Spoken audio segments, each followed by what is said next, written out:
والے ہوتے ہیں. اور اسی طریقے سے کچھ لوگ رمضان کے مہینے میں نماز پڑھتے ہیں, رمضان کے مہینے کے اندر روزہ رکھتے ہیں. ایسے لوگوں کو بھی جان لینا چاہیے سعودی کی فتویٰ کمیٹی کا یہ فتویٰ ہے کہ جو لوگ صرف رمضان کے مہینے کے اندر روزہ رکھتے ہیں یا رمضان کے مہینے کے اندر نماز پڑھتے ہیں, ایسے لوگ اللہ رب العالمین کو دھوکہ دینا چاہتے ہیں.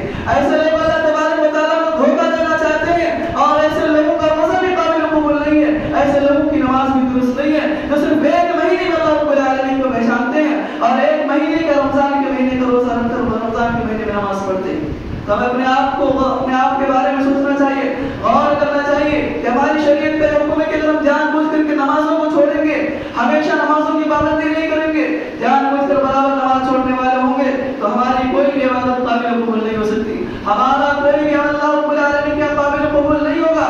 اگر ہم چاہتے ہیں کہ ہماری عبادتیں قبول ہو تو ہمیں شریعت کی پابندی کرنی ہوگی, نمازوں کی پابندی کرنی ہوگی, تبھی ہماری کوئی عبادت قابل قبول ہو سکتی ہے, ورنہ ہماری عبادت قابل قبول نہیں ہو سکتی. اب آئیے رمضان کے روزوں کے تعلق سے کچھ بات آپ کے سامنے رکھتا ہوں. رمضان کے روزے فرض ہیں. اللہ رب العالمین کہتا ہے یا ایھا الذین آمنوا کتب علیکم الصیام کما کتب علی الذین من قبلکم لعلکم تتقون. اے ایمان والو, تمہارے اوپر رمضان کے روزے کو فرض کر دیا گیا جیسا کہ تم سے پہلے امتوں پر فرض قرار دیا گیا تھا, لعلکم تتقون, تاکہ تم پرہیزگاری اختیار کرو, اللہ رب العالمین سے ڈرنے والے ہو جاؤ. ایک دوسرے آیت کے اندر اللہ رب العالمین کہتا ہے شہر رمضان الذی انزل فیہ القرآن, رمضان کا مہینہ جس کے اندر قرآن کو نازل کیا گیا, ہدی للناس, اور قرآن لوگوں کے لیے تمام کی تمام انسانیت کے لیے ہدایت ہے, وبینات من الہدی والفرقان, حق اور باطل کے درمیان تمیز کرنے کی نشانی اس کے اندر موجود ہے. فمن شہد منکم الشہر فلیصم, تو جو شخص رمضان کے مہینے کو پائے اسے چاہیے کہ اس کے روزے کو رکھے. ان دونوں آیات سے اور بہت ساری احادیث سے بات واضح ہو جاتی ہے کہ رمضان مبارک کے روزے کو اللہ رب العالمین نے صحت مند لوگوں پر, طاقتور لوگوں پر, جو عاقل ہو, بالغ ہو, سمجھداری جن کے پاس ہو, ایسے لوگوں پر اللہ رب العالمین نے رمضان کے روزے کو فرض قرار دیا. 4 لوگوں مستثنیٰ ہے, 4 لوگوں کو اللہ رب العالمین نے رمضان کے مہینے میں روزہ نہ رکھ کر کے رخصت دی ہے.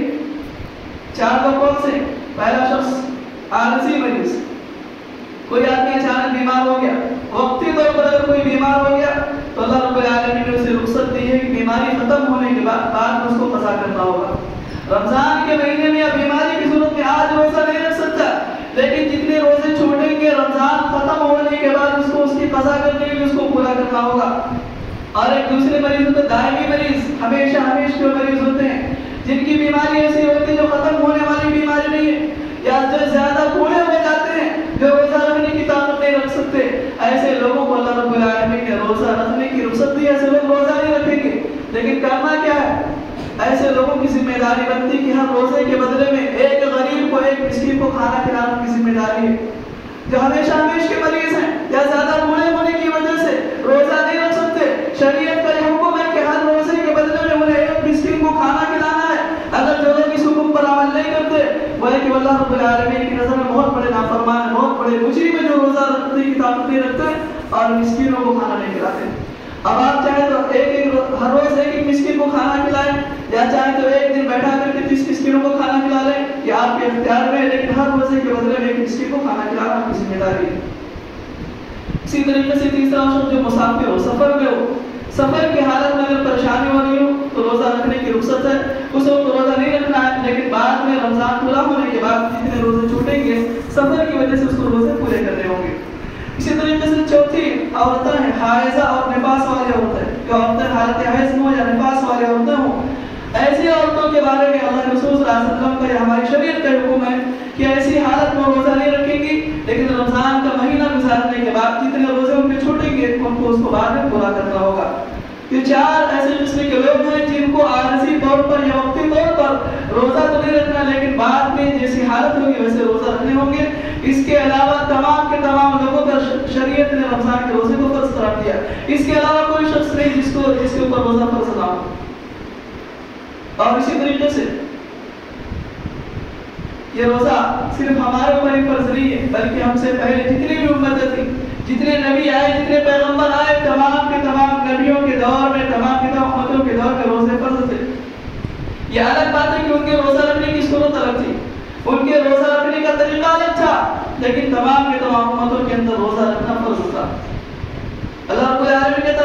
علیکم الصیام تم پر روزے کو فرض کیا گیا کما کتب علی الذین من قبلکم جیسا کہ تم سے پہلے لوگوں پر فرض کیے گئے تھے.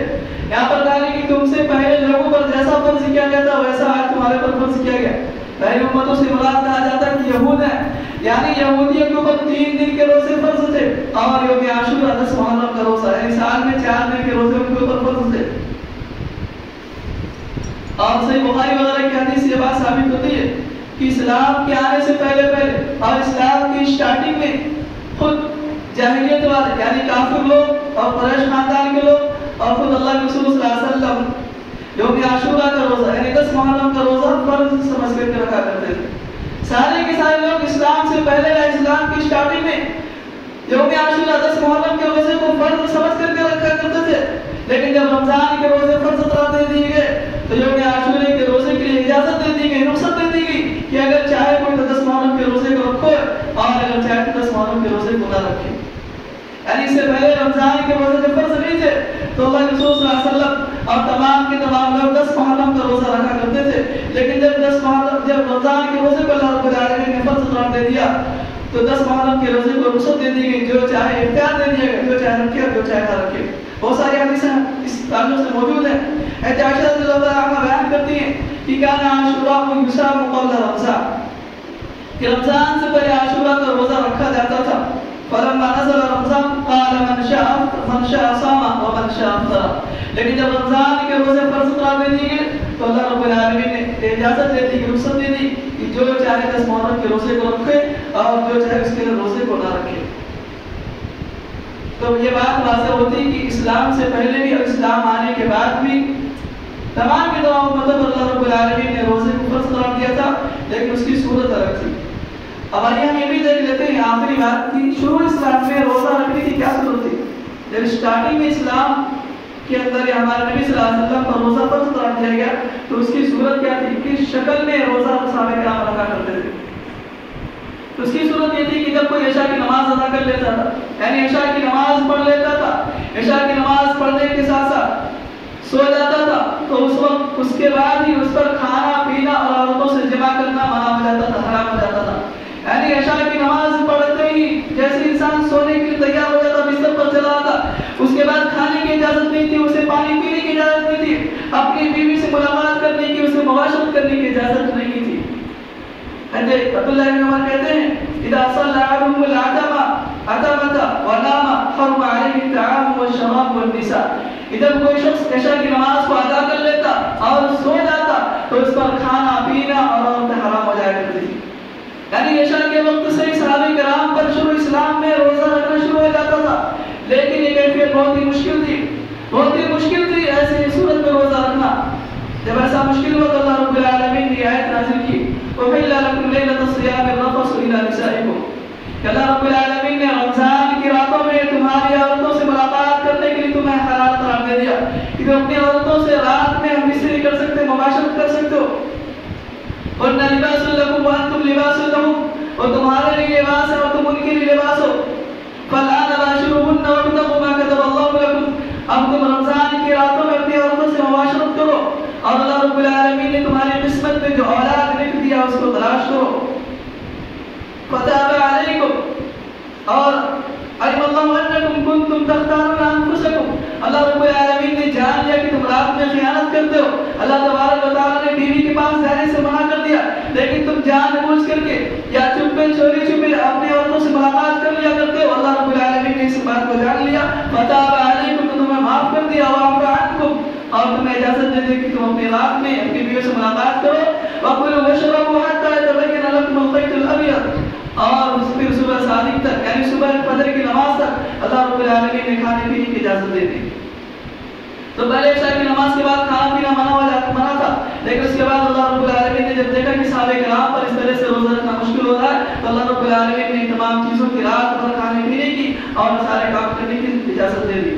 جب یہ آیت نازل ہوئی تو صحابہ کرام خوش ہو گئے, یعنی عشاء کے بعد کھانا پینا منع تھا تو پریشانی ہو رہی تھی, لیکن جب اللہ رب العالمین نے رات بھر کھانے پینے کی اجازت دے دی صحابہ کرام خوش ہو گئے.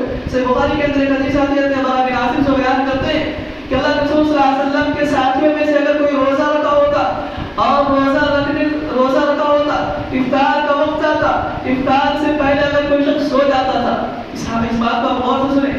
اللہ کے رسول صلی اللہ علیہ وسلم کے جو صحابہ تھے روزہ رکھا کرتے تھے.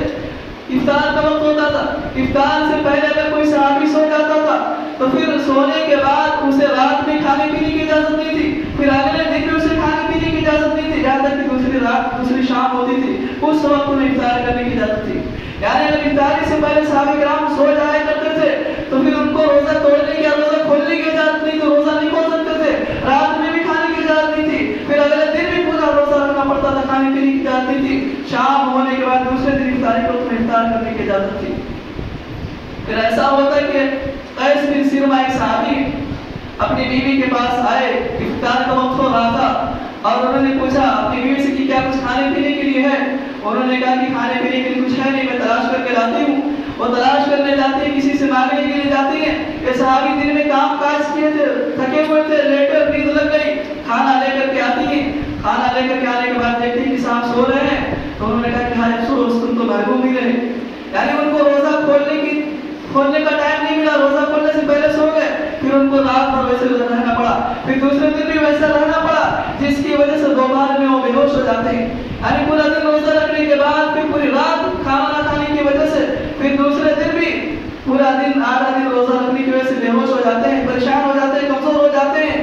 لیکن اس بات کا ذکر اللہ کے رسول صلی اللہ علیہ وسلم کے سامنے کیا گیا کہ ایسا معاملہ پیش آیا تو اللہ رب العالمین نے قرآن حکیم کی آیت نازل کی, وَحِلَّ لَكُمْ لَيْلَةَ الصِّيَامِ الرَّفَثُ إِلَىٰ نِسَائِكُمْ, کہ اللہ رب العالمین نے رمضان کی رات میں تمہاری عورتوں کو تمہارے لیے حلال قرار دے دیا ہے. اس کے بعد صحابہ کرام خوش ہو جاتے ہیں. اس کے بعد پھر اللہ رب العالمین نے دوسری آیت نازل کی, کُلُوا وَاشْرَبُوا حَتَّىٰ يَتَبَيَّنَ لَكُمُ الْخَيْطُ الْأَبْيَضُ, کہ تم امرات اور کھانے پینے کی تمہیں اجازت ہے.